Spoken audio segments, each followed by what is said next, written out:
alaya hun mang thei tura pathian in mi heti zong mai damla le risel na min pe ka wangin kan pathian chu fakinam ro se amen pathian thu kan ngai tha khian manita na ngai thak thiam hi apoi mo katia mizo hi kan makhop maya mandeu khan ka thian pa te na choka eya a heti ang chome kan me hi chong ka fanu hi ka thre chuak thina ei ve se ti ka du thina chei chung jong hen ka ngai to thina te chu ti ang deu chom pathian thu ka han ngai tha mani lama sing lem lo hen tu te ta ne hen kan ngai tha du khop maya voine ro chu ki mani tan theu ngai tha tai la atha in karinga ma son na kan lo nei pha te ni chona lo mom don khopin ka ria hei pathian thu kan ti hi atam khop maya pathian o ti po hi atam khop mai ni o ka dong ti hi chu kan tam em maya mizorama po hian khovela po nia ma se pathian hian mi chi rang hi thil chi rang a min ko thina min hun na ero hi chu ain ang thin lawa kan ti tur pathian in min ko na zona huai taka pathian chan ngam hi apoimo bera mi te ti dan emo mi te kal dan emo tui taka soingot thi alokran pa lawa ki mani theu pathian in min ruaina pathian in min ko na a hi apoimo a pusongura ve thung kha kan thian pa ki chu pathian o hi ka hrengai lawa pathian ko na pe ka hrengai lawa a ko te nan soi ka pum top mai ni tia rin om ta hen ka zi top mai ni tia chu po chu tha ve tho maya pathian o kan ti hi bo ro ka emo thin lunga emo aron rivek lawa hi pathian in ami man te pathian in a ko te khatiang kal tlang te khan pathian o kan thina chu don son thiam poi apoi mo khop maya mosia pathianin abechina israel mi pui abengai lo mase mosia khan israel mi pui te hriat tura kha alo donga asei chong vele thina ni chuti ang chuanin israel chung kwa hian pathianin pui thiam apechina mi zong zuk biak zel kha pathian hen adu lawaniang israel te akhoina reng khan an pui thiam te mosia te zosuwa te kal tangin pathianin israel mi pui abethina chu kan keng chho te zela israel hun alo to pa dan thuthung hun alo to pa khongai na hun ron in hona isu krista lo pian atang po khan israel te ti dan ang tho khan pui thiam kan nei chho le ta a ti chuan azirna sikul thengin kan siam chhota veka tin israel hun laia khan khang elisa te hun lai po khan zirna sikul kha an hong to ni dan ate bethela te girgala te khan zirna sikul theological college kan tiang hen lo hung dei to mai lo nei dei to mai a chu pathianin a ordain le a ko ni lem lo azira in zir chuak te hian israel mi pui anti boy fu mai ne chung chu zol nei fa pa ho anti thina khania zol nei der ti te ponan se bible a hian chu pathianin a ko tak ni si lo mi hring fin na emo mi hring thiam na atanga azira zir chua kan ti ang chi hian pathian thu tam tak hi min ti bo ve thei ti hi kan riat a tha hei voina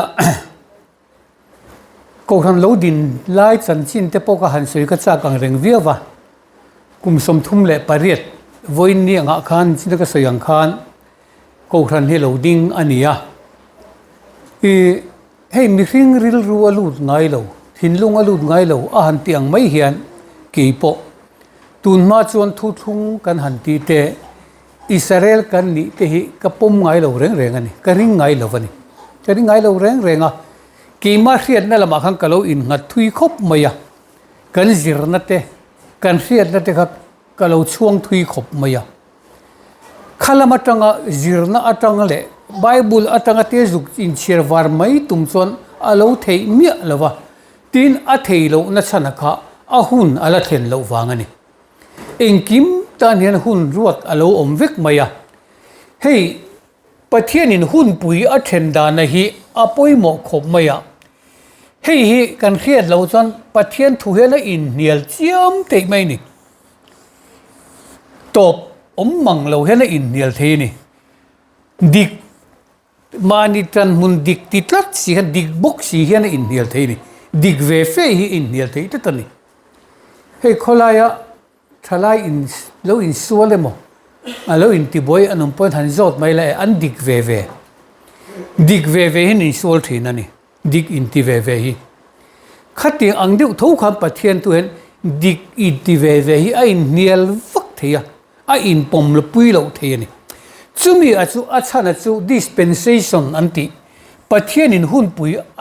athak dan hi kan khiat lo wang ani thina ni ente nan hemi van khatna kan ti mai hi hemi van khatna kan ti hi abraham pathian in nam than aron siama israel aron din atanga jacoban israel nam alodin atang khan i dan thu thung pathian in israel te ne na apea dan pek na hi israel te tani romzia ka kan muang dan pek na hi gentel te tani velawa dan pek na te thu thung zong te chu israel te tani tin bible in min thilani ti chun he dan thu thung kan ti dan so ma hi gentel te tana pek anilawa israel te tana pek ani chu chuan israel te hi pathian in a enkol bi kani tin he dan hiat huap velo aneya pathian in anam than ni lo gentel te a huap velo wani ti chuan gentel ti hi zain ti te tangaron chuak ania ti chuan el ti hi pathian ti na nia zain ti le el ti hi an la kopa gentel ti lo chuak ta a chu he dan thu thung ina chu mi zo tong chuan zain ti hi huap velo ti na nia el ti hi pathian ti na ni pathian in a huap velo ti na mai ni gentel hi pathian in a huap velo na chu he dan thu thung hian a huap velo wani he dan som kan ti hi gentel te zom ve tu ra pek ani lo israel te ne na pek ani anam than te ne na pek ani ti chun he dan soma a injiak reng a hi israel te humna israel te enkol na ni chol ni thiang lim taka ser tura ni ti reng ro sabat ser kan ti po hi gentel te ne na sabat ser turin a pe ve reng lo heng ti riat turani gentel ni chung sia sabat ser dikke da riat te po hi pian sol na ni gentel tan sabat ser na tur tho pe lo re soma pakhat kan ti po hi gentel te ne na adil ve lo re pathiani soma pakhat chu israel ten an pe turani gentel ten an pe ve tur la turi a om lo re a jiak lo re phal tok pe se tok de ma se israel a chon dan na pe ni dan pek na hi israel te tani he dan thu thung kan ti hian kumsang adam atanga kumsang thumna le kumsang li na thenka a huamani ti chuan isu alo piang ta a he kumsang li to pa hen isu alo piang ta a ta chuan van ni na khongai na hun kan ti van kan ti taka kha fe che na nga ya van kan ti ka khi bi dum pol khi ni lawa pathian thu thung zelai van atiani mi hring te ne na chan dam da hun a siam zelai van hunani heta chuan israel ti tan che van in rama pen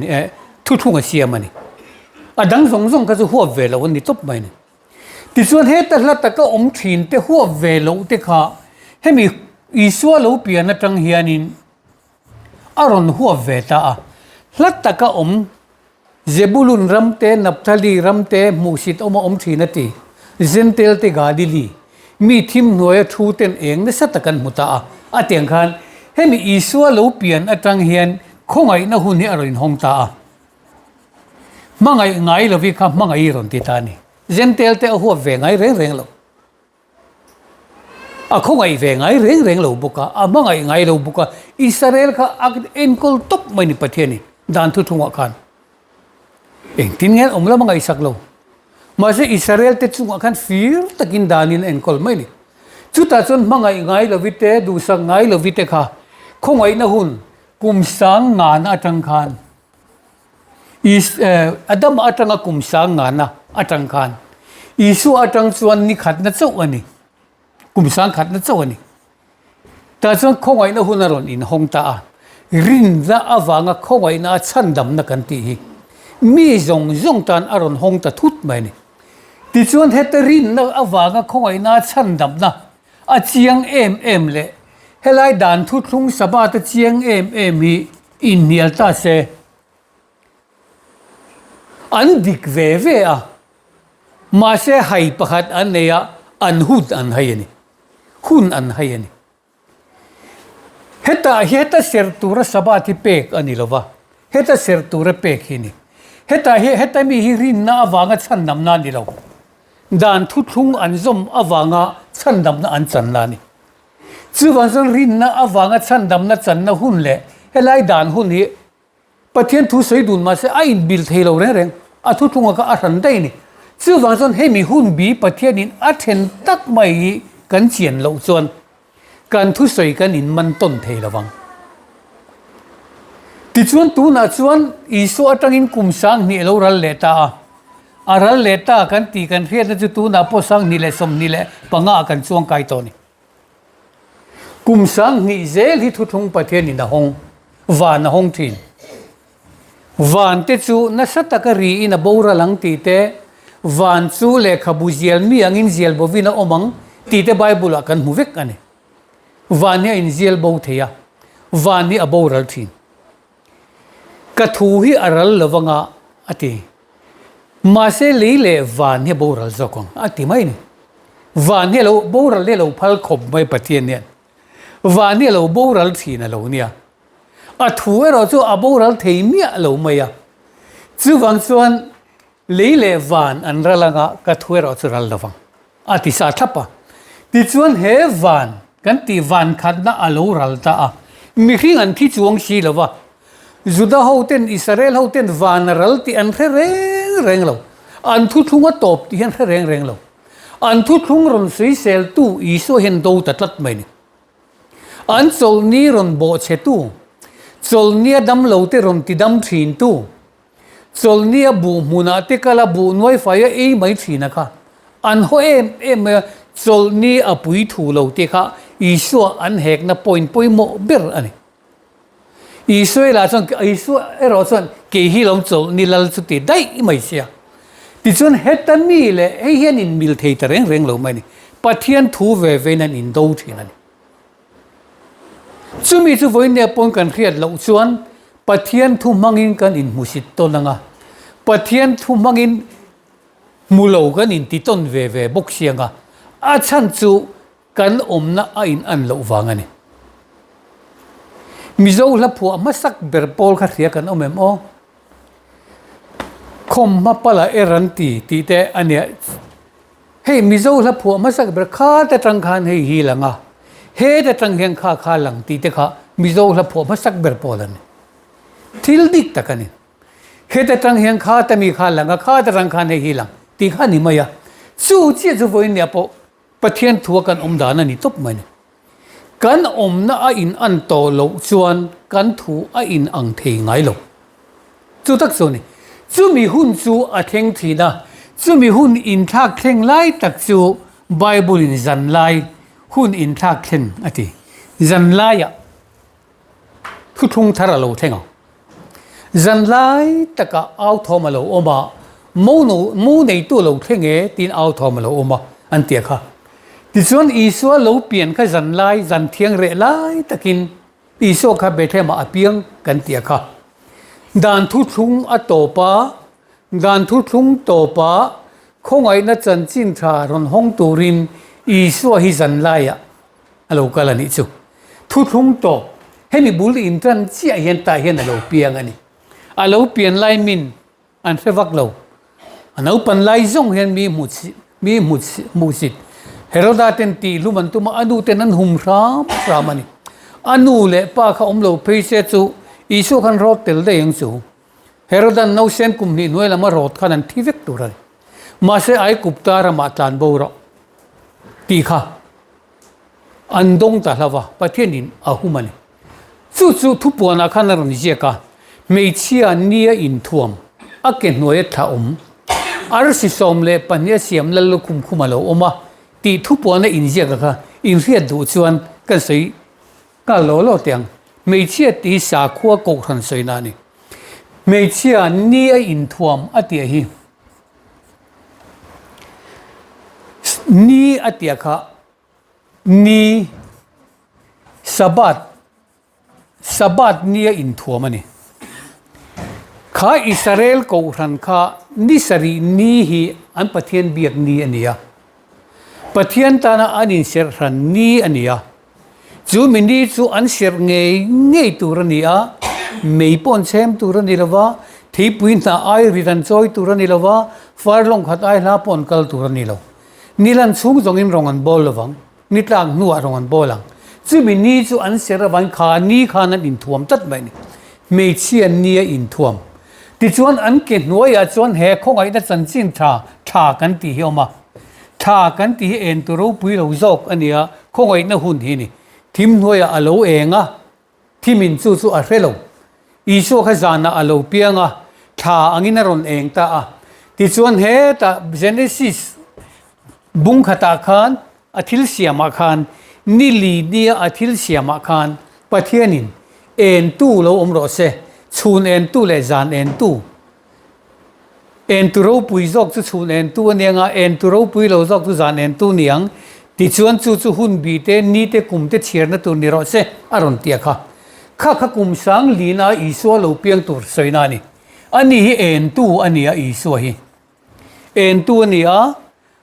chu hei hian thil pani aron kenga pakhat na chu rin na awanga khongai na chandam zentel te ne na tilan na eng le heta ami Israel te ro puina turani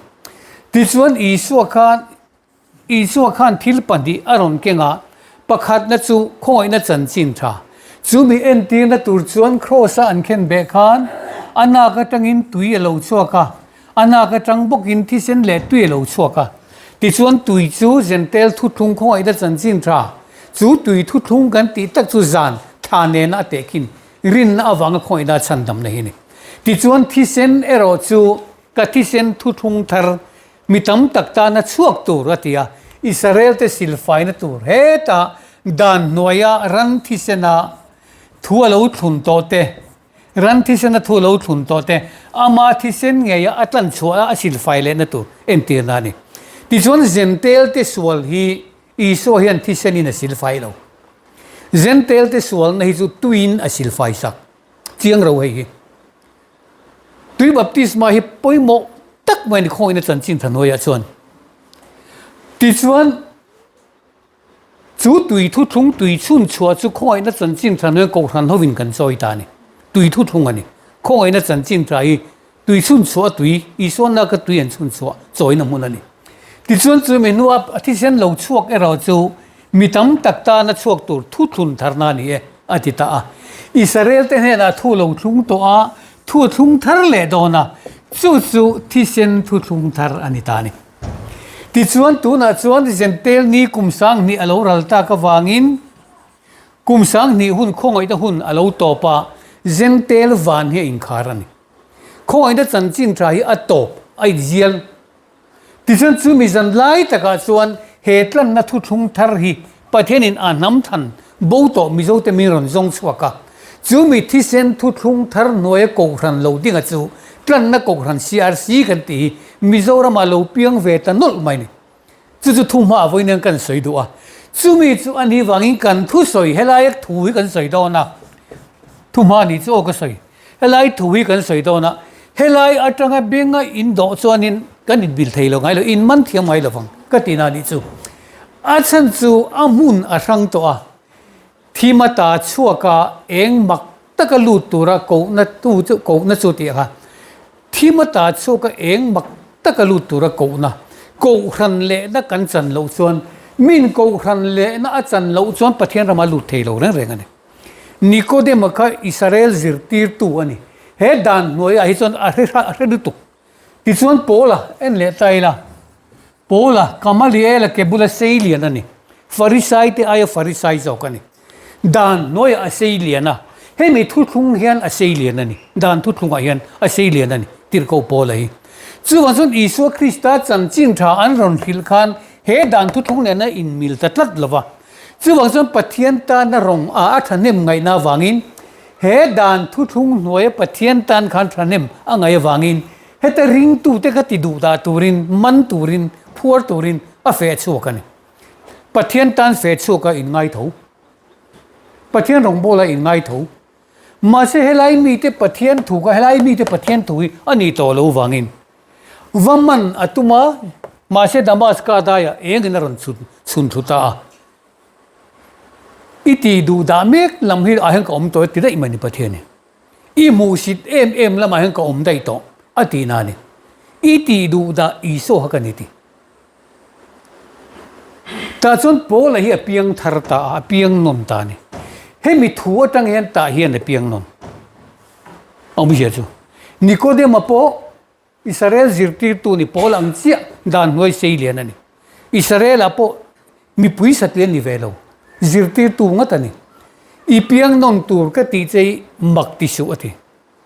อิสราเอลจิรติตูอินเออิเรลโมอตินิกาเปลี่ยนทารนักกันตีเร่งเลยนุ่งตีไม่ลำนี้นี่เราการทุกข์ก็อินส่วนดอร์ทินตีเรียตูทุกปวนบุ้งสมนี่แหละปะขัดให้กับไบเบิลเชื่อตุลก็ได้เรื่องกระดาษเชื่อเราเนี่ยทุกปวนราคาบุ้งสมนี่ปะขัดวันทาร์เตเลทาร์เตกัมวัวอติไม่บักะ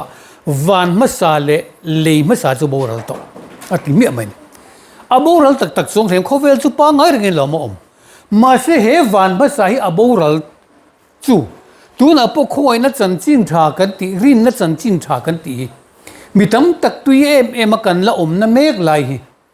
ปะเทียนทัวตีวาร์กันเนี่ยกันเบงตตีวาร์เนี่ยกันมิดตีเมนันนี่เราส่วนทุทุ่งลุยนี่ตีกันละเทเรานั่นเองวันนี้ทั้งเห็นสุดาหูควัน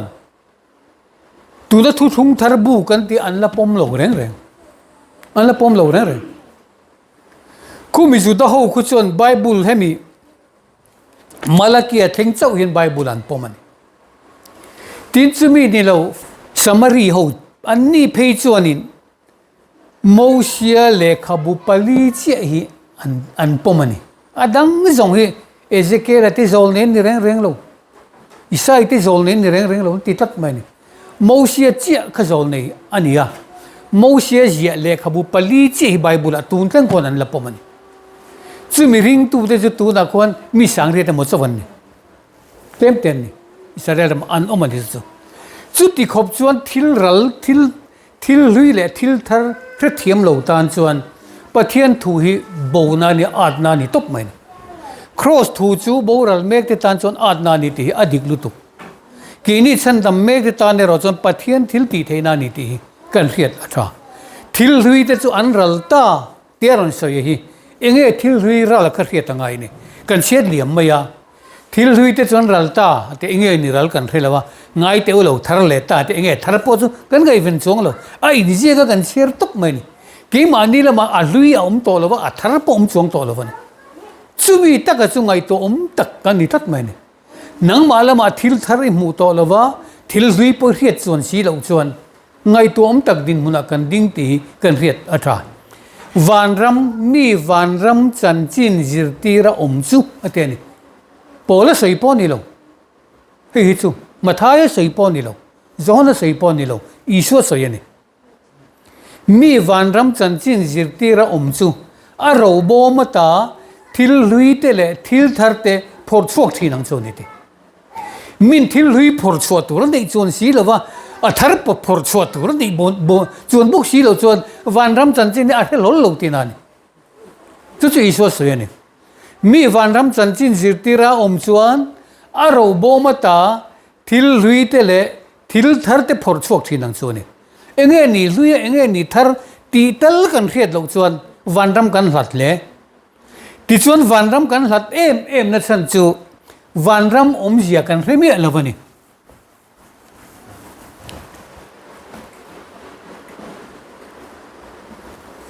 กันหันเที่ยง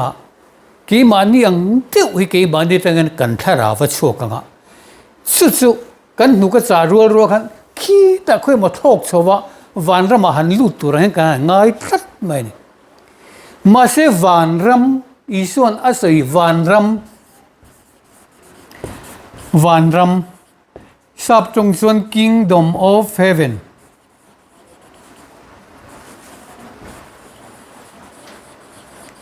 heaven kan ti chu hemi van kan ti thu thunga hi ni thu thunga hi van ani heaven ki mi bo ruak dum pol kan mi mu ki heaven ani lawa ki chu sky ani ma se thu thung pathian thu a chuan thu thung kan ti khong ai na chan chin tha hemi thu thunga hi van ni na ania dan thu thung thi sen ran thi sen in thoina Israel ten he na ape ka kha van khat na ani ti chuan chu van chuan leya ram adin thin thu thung chuan ram adin he dan som hian leya ram adina tuna Israel ram khu lua turin pathianin Israel fate a hoi chuakani ai kupta tangin chu pathianin ram apek lua turin ni jing kan tran tu chiar kha ram pek cheu hi in pa lom zong takani ti Israel te po ram pe nge atuma Abraham pathianin a ko chua hian engani akhil masakber ram kala pek tur chelam pan chon kal ro ani leya hian ram apethin ani pathianin chu leya hian ram abo sai thin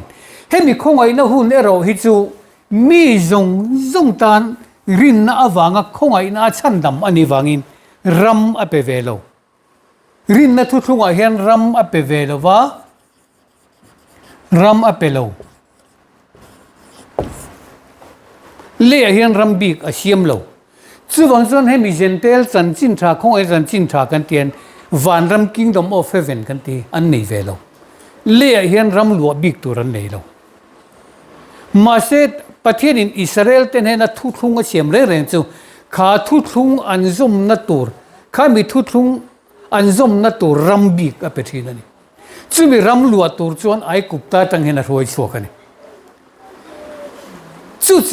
leya ram adin lelung pian tir ata inta na ram bo sai ateka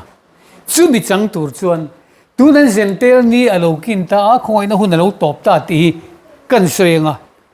apom chuan in rethiamanga aman thiam lo chuan in rethiam chong lawang gentel ni akin khoi na hun a top hunin thiamaron chan tir ta a